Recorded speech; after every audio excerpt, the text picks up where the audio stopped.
Everyone, welcome to the very first session of Budget Talk, and today we will also discuss the fate of GST. Today we have a very special guest, Mr. V.S. Datey with us.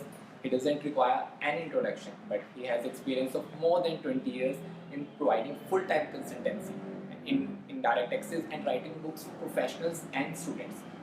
Good morning, sir. Good morning. All of us know central government has reformed the budget, Union Budget 2017, and it will be presented on the 1st of Feb. So, sir, what are your expectations from this budget? As far as direct taxes are concerned, I expect some major changes in line with the policies earlier announced, that is, reduction in income tax rate coupled with reduction in income tax exemptions. I believe some changes will be made in that direction. They will also make some changes to get maximum benefit out of recent demonetization. So as far as income tax is concerned, I expect some major changes on these lines. As far as indirect taxes are concerned, I do not expect any major statutory change for the simple reason that these indirect taxes are a very short life up to 30th June 2017. All these indirect taxes, except customs law, will be replaced by GST on 1st July 2017, and hence for such short period they may not make any major statutory changes. However, some changes are possible to ensure that switchover from the existing service tax and excise law to GST is quicker and simpler. For example, the exemption limit may be increased from 10 lakhs to 20 lakhs, so that switchover from service tax to GST may be easy. Another change I am expecting in service tax is reduction in various exemptions which are given under service tax law. Presently, many exemptions are given particularly to infrastructure projects. However, the problem with this exemption is that with such exemptions, all the input tax credit goes waste. Under GST, there is a provision that if there is inverted tax structure, the excess input credit will be available as a refund. I believe that they can take this benefit to give more exemptions to infrastructure projects. For example, they may introduce nominal service tax rate of say 2% or 5% on infrastructure projects, so that our input tax credit is available as refund to the service provider. This will really encourage investment in infrastructure projects. In customs, they may make some changes facilitating introduction of IGST in customs law or taxing transactions up to 12 nautical miles. Except that I do not expect any major change in customs law either. But sir, we are quite hopeful that GST will be implemented from 1st of July. Do you really think service tax rate will be increased in this budget? Yes, general service tax rate expected in GST is 18%. Today, the service tax rate is 15%, and it is fragmentation, that is, it includes service tax as well as cesses.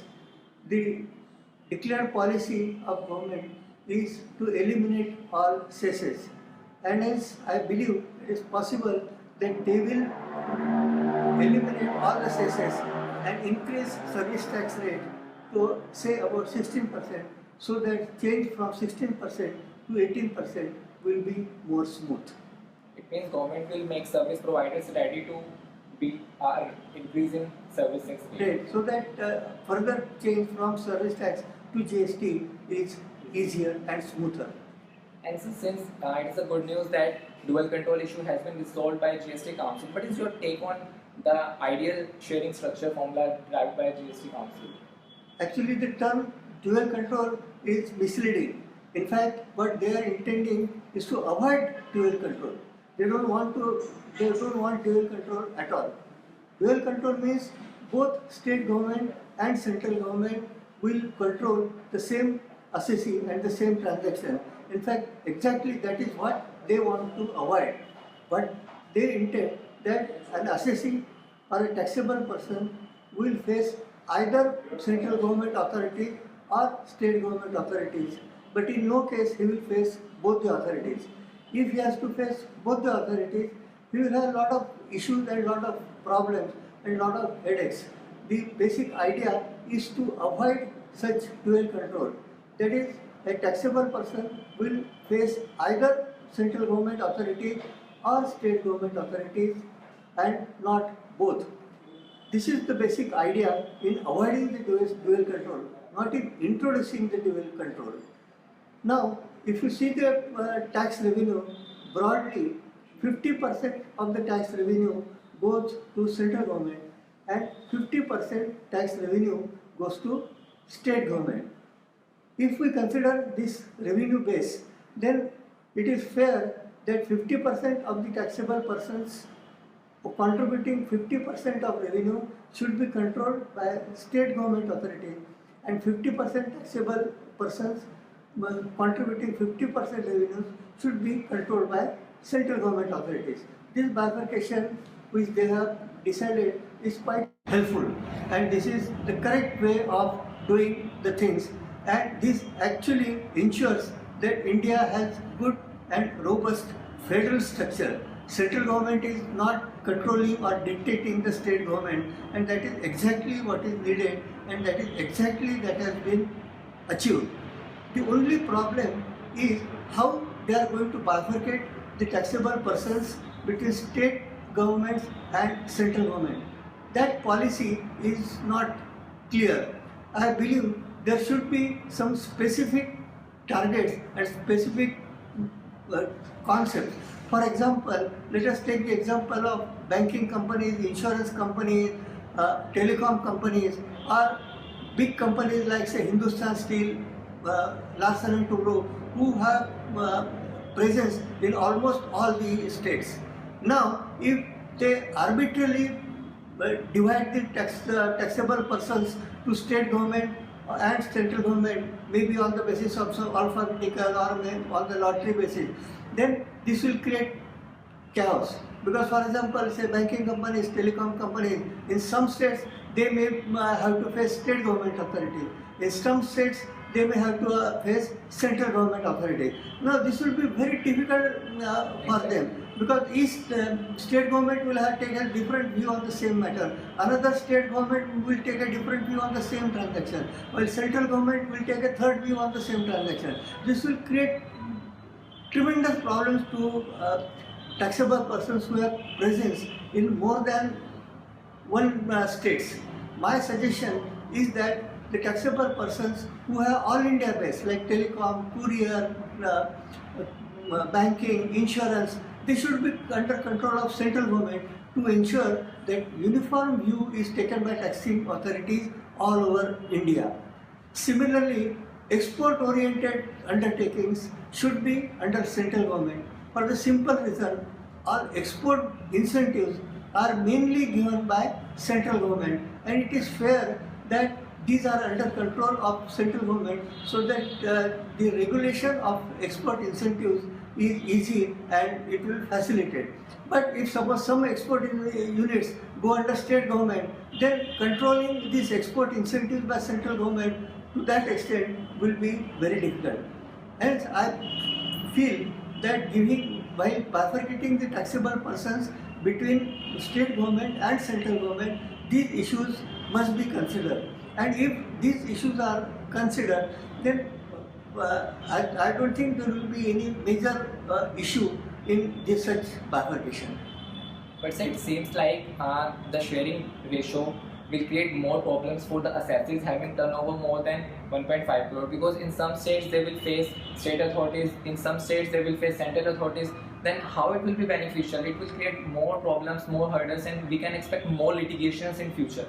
No, you see, one policy they should adopt, once they bifurcate the assessees either between state and center, then they should not change it every year. They should have a policy of consistency, that every say 3 years or every 5 years they will rearrange the bifurcation between state and center, not every year. If they adopt the policy, say every 5 years they change from center to state or vice versa. If they adopt this consistent policy, then I don't think there will be any major issue involved. Means you are saying if for the first year I am assessed by the state authorities, for the next 5 years it should be... It should continue even if the turnover increases beyond 1.5 crore. Otherwise there will be every year I cannot shift from center to center. So after 5 years they take a decision. And then for that bifurcation should continue for next 5 years, so that there will be consistency in the taxation policies. And so what are the chances that GST will be implemented from 1st of July? Do you still think that there will be any further delay or any chance of GST implementation from third quarter instead of second quarter? You see, as per our constitution provision, the GST cannot be delayed beyond 15th September 2017. Because if the GST is delayed beyond 15 September 2017, then after 16 September 2017, state government will have no authority to impose VAT, and central government will have no authority to impose central excise. And then all these taxes will become redundant after 6, which is just impossible way of doing things. Of course, there is one provision in the Constitutional Amendment Act that President can issue an order removing the difficulty. But these are very extraordinary powers, and in extraordinary situation, President can issue order under Section 20 of the Constitutional Amendment Act to change the date beyond 16th September 2016. But I don't think they would like to do it unless something extraordinary happens. Of course, first thing, President is not expected to use such extraordinary powers in normal, unless there are some extraordinary situation. We also have to consider political issues, because elections are coming in 2019, and any government would not like to take any major policy decision in the last year of election, because all said and done, such major change will surely have impact, at least in the short run, on the economy. For example, say demonetization, it had a short effect on our economy. Same thing is going to happen in GST also. In fact, that is the best thing they have done, that they shifted from 31st March to 30th June, because the change will happen in the intermediary of the year. So if you consider the whole year 2017-18 as a whole, there will be no major impact on the Indian economy. Otherwise, shifting from the present tax structure to GST is going to be surely change, and it will in the short run affect our economic activities. That is why no government would like to take it to near election time. And as even considering political situation, I think they will not extend beyond 1st July 2017. It means there are high chances that GST will be implemented from 1st of July. Unless something extraordinary happens. And so one more thing, since states finally convince the central government that they will control 90% assets having turnover below 1.5 crore. But now there are news that CBSE officials have filed protest against finance minister that withdraw the decision of GST council because it is not legal, and even central government finally agreed to give control of assesses and given control to states that they can tax in the taxable territory and even in the area within 12 nautical miles. And now they are protesting against this. So do you think that this will create any hurdle in passing GST? No, you see, constitutionally there is no bar in giving powers to state government to collect central taxes. For example, central sales tax, even today the central sales tax is collected by state government. So constitutionally there is no problem. Of course, it always happens that once you lose the power, then you always protest. Same thing is happening with central government, that they feel that they will lose the powers over many assesses. But you think from state government was also said, they are also going to lose many assesses, and they are going to lose powers on many assesses. So losing power is on both state side as well as central side. So considering overall balance, I don't think their grudge has any legs to stand. And central government should not yield to such pressures. I don't think they will yield to such pressures. Means it will not create any hurdle in implementation of At least from GST. constitutionally and legally, it cannot create any hurdle. Okay. And sir, what is the exactly issue of control of states up to 12 nautical miles? How it will impact from current situation? How it will be different from consumer or assessor's point of view? No, even today, state government are collecting VAT if the sale takes place within 12 nautical miles. So it is not something new is going to happen, because you see all borders, say suppose ship is standing half kilometer inside the sea. You cannot expect central government to collect IGST on that transaction, because half kilometer is nothing. So this state central government is going to have powers only up to 12 nautical miles, because many ships stand to 2 or 3 nautical miles inside the sea. Every ship cannot come up to border, particularly when the cargo is small. You see, if the cargo is small, they don't come take berth. They keep it outside, change the cargo to smaller boats, and the smaller boats come to India. Because if the big ship, it is very difficult for them to have a berth in India if the cargo is small. In that case, they just stay outside, 3-4 nautical miles outside the sea, unload water small cargo, and they go up to next destination. So it is fair that up to 12 nautical miles, state government has powers to collect. So it is quite fair and quite reasonable, quite practical from all points of view.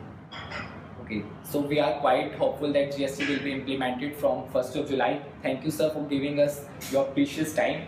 That's it from the first session of Budget Talk, and we will back with more sessions. To get more updates, you may visit www.taxmann.com. You may like our Facebook page. Thank you so much.